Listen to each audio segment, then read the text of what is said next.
Hello dear students, জ্যোতি study point চ্যানেলে তোমাদের সবাইকে স্বাগত জানাই। এই ভিডিওতে আমরা আলোচনা করব ক্লাস 9-এর ফার্স্ট ইউনিট টেস্টের হিস্ট্রি সাজেশন। তো তোমাদের পরীক্ষা হবে 40 নম্বরের, টাইম থাকবে 1.5 ঘন্টা, আর সিলেবাস থাকবে 2টি অধ্যায়। প্রথম অধ্যায় ফরাসি বিপ্লবের কয়েকটি দিক, আর দ্বিতীয় অধ্যায় বিপ্লবী আদর্শ, নেপোলিয়নীয় সাম্রাজ্য ও জাতীয়তাবাদ। 8 মার্কস, 4 মার্কস এবং 2 মার্কসের কি প্রশ্ন পড়তে হবে এই নিয়ে আজকের ভিডিওটি। তাহলে ফার্স্ট চ্যাপ্টারের প্রথম প্রশ্নটি কি আছে? ফরাসি বিপ্লবে দার্শনিকদের ভূমিকা আলোচনা করো। 2 নম্বরে আছে ফরাসি বিপ্লবের কারণগুলি আলোচনা করো, অথবা ফরাসি বিপ্লবের সামাজিক, রাজনৈতিক, অর্থনৈতিক কারণ আলোচনা করো। আর 3 নম্বরে আছে ফরাসি সংবিধান সভার কার্যাবলী সংক্ষেপে আলোচনা করো। তো এখানে 3টি প্রশ্ন দেওয়া হয়েছে। 3টি প্রশ্নের মধ্যে 1 নম্বর এবং 2 নম্বর প্রশ্নটি ভেরি ইম্পর্ট্যান্ট, এই দুটো করবেই, তার সঙ্গে 3 নম্বরটাও করে যাবে। তো 4 নম্বরে কি আছে?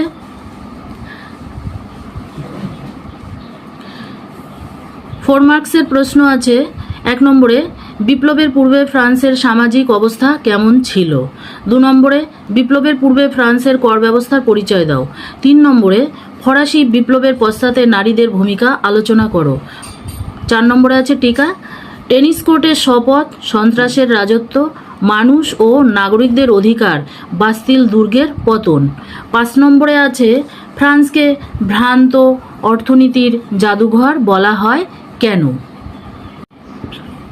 এবার 2 মার্কসের প্রথম প্রশ্নটি, 1 নম্বরের প্রশ্নটি আছে ফ্রান্সে অসিয়া রেজিম বা পুরাতন তন্ত্র বলতে কি বোঝো। 2 নম্বরে আছে টেনিস কোর্টের শপথ বলতে কি বোঝো। 3 নম্বরে থার্মিডোরীয় প্রতিক্রিয়া বলতে কি বোঝো। 4 নম্বরে সাকলোত কাদের বলা হয়। 5 নম্বরে আছে মন্তেস্কু, রুশো, ভলতেয়ারের লেখা দুটি করে গ্রন্থের নাম লেখো।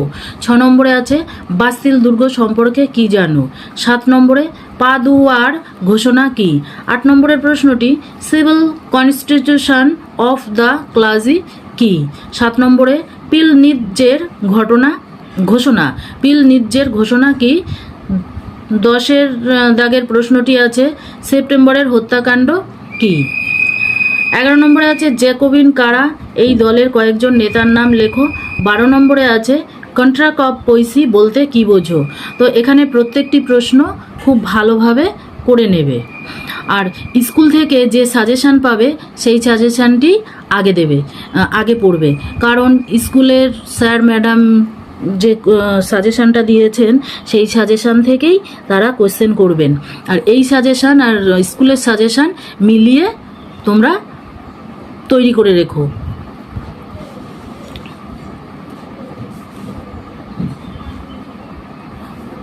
তো এবার দেখি চ্যাপ্টার 2-এ কি প্রশ্ন আছে। 8 মার্কসের আছে নেপোলিয়নের পতনের কারণগুলি ব্যাখ্যা করো।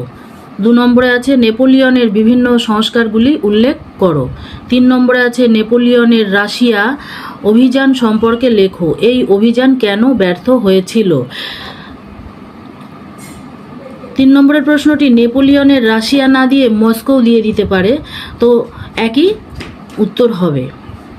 4 নম্বরে আছে সম্রাট নেপোলিয়ন কিভাবে ইউরোপের পুনর্গঠন করেছিল তার সংক্ষিপ্ত পরিচয় দাও। তো এই 4টি প্রশ্নের মধ্যে 2 নম্বর আর 3 নম্বরের প্রশ্ন দুটি ভেরি ইম্পর্ট্যান্ট, এই দুটো করবেই, আর 1 নম্বর আর 4 নম্বরগুলো দেখে যাবে, 4 নম্বরের প্রশ্নটিও দেখে যাবে। এবার 4 মার্কসের প্রশ্নগুলো দেখি কি আছে। 1 নম্বরে আছে টিকা লেখো। নেপোলিয়নের কোড নেপোলিয়ন বা আইন সংহিতা কি। ভেরি ইম্পর্টেন্ট, খুব ভালো করে দেখে নেবে। 2 নম্বরে আছে টিকা নেপোলিয়নের অর্থনৈতিক সংস্কার। 3 নম্বরে আছে নেপোলিয়ন কোন ডিক্রির মাধ্যমে মহাদেশীয় অবরোধ ব্যবস্থা জারি করেন। 4 দাগে আছে টিকা লেখো। পোড়ামাটি নীতি, উপদ্বীপের যুদ্ধ, স্পেনীয় ক্ষত। প্রত্যেকটা টিকাই খুব ভালো করে পড়ে নেবে। 5 দাগে আছে লিপজিগের যুদ্ধকে জাতিসমূহের যুদ্ধ বলা হয় কেন। 6 দাগে আছে মহাদেশীয় অবরোধ ব্যবস্থা টিকা লেখো। প্রত্যেকটি প্রশ্ন খুব ভালো করে তৈরি করে নেবে। এবার 2 মার্কসের প্রশ্নগুলি দেখি। 2 মার্কসের আছে প্রথম প্রশ্নটি কোড নেপোলিয়ন কি। 2 নম্বরে আছে কনসুলেটের শাসন কি। 3 নম্বরে কনকর্ডাট ধর্মমীমাংসা চুক্তি কি। 4 নম্বরে লিজিয়ন অফ অনার কি। নেপোলিয়ন, পরের প্রশ্নটি নেপোলিয়ন জার্মানির পুনর্গঠনের কি উদ্যোগ নেন। 6 নম্বর আছে কনফেডারেশন অফ দি রাইন কি, এর প্রতিষ্ঠাতা কে। 7 নম্বরে আছে লাইসি কি। 8 নম্বরে আছে লিপজিগের যুদ্ধকে জাতিসমূহের যুদ্ধ বলা হয় কেন। 9 নম্বরের প্রশ্নটি পোড়ামাটি নীতি কি। 10 দাগে আছে গ্র্যান্ড ডাচি অফ ওয়ারাস কি। 11 নম্বরের প্রশ্নটি নেপোলিয়ন বোনাপার্টকে কেন বিপ্লবের সন্তান বলা হয়। 12 দাগে আছে মহাদেশীয় অবরোধ ব্যবস্থা কি। 13 দাগে আছে মহাদেশীয় অবরোধ ব্যবস্থা ব্যর্থ হওয়ার 2টি কারণ উল্লেখ করো। 14 দাগে আছে স্পেনীয় ক্ষত কি। আর 15 দাগে আছে উপদ্বীপের যুদ্ধ সম্পর্কে কি জানো। 16 দাগে আছে শত দিবসের রাজত্ব সম্পর্কে কি জানো। এখানে প্রত্যেকটি প্রশ্ন তোমরা খুব ভালো করে তৈরি করে নেবে। প্রত্যেকটা ভেরি ইম্পর্ট্যান্ট আছে, খুব সুন্দর করে নেবে। তাহলে আজকের ক্লাস এখানেই শেষ করছি। তোমরা সবাই ভালো থেকো। Thank you.